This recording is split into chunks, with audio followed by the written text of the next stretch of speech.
On the 8th floor of the Ben Ali Hotel in Nairobi, journalists gathered to honor 6 of their colleagues killed in Mogadishu in just 8 days in late September.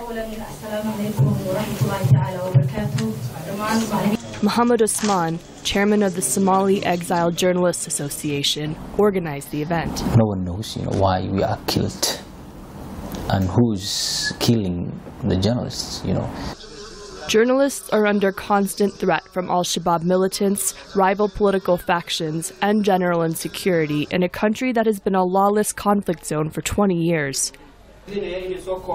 Mohammed fled Mogadishu in 2007 after 2 of his colleagues at Horn Afrique Media were murdered on the same day. Now in Nairobi, he says the recent violence reminds him of why he cannot return to Somalia. Within 2 weeks, that more than 5 journalists were killed.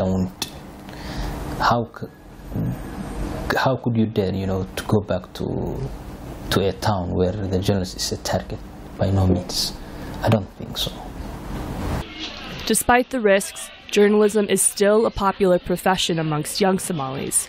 2 years ago, Mohammed opened Al-Imra Institute of Languages and Journalism to train young Somali refugees. 22-year-old Abdilatif is one of Mohammed's 30 students. Born in Mogadishu, Abdilatif arrived in Nairobi 1 year ago as a refugee. Every day he now attends Kiswahili, English, and journalism classes. Journalism is my passion, and I have always dreamt about it, so I will not stop. I believe that whether I am in Somalia or in a safer place, still death will meet me, so I will still move on. It is unfortunate that heinous acts of violence are leveled against journalists, but still I want to continue with my studies. The future holds a lot for me. Abdilatif's brother, working in the U.S., pays his school fees. The journalism course costs him 1,000 Kenyan shillings every month, or approximately $12 US.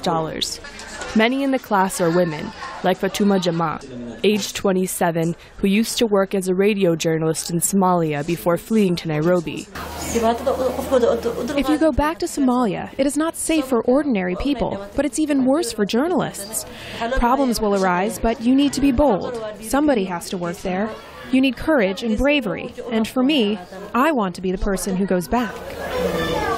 Most of the Somali journalists murdered this year have been in their 20s and 30s, as younger reporters tend to take the bigger risks. After completing the year-long course, both Fatuma and Abdilatif are willing to return to Somalia to work as journalists. They understand the risk, but believe good journalism can bring peace to their war-torn home. Rupa Gogineni for VOA News, Nairobi.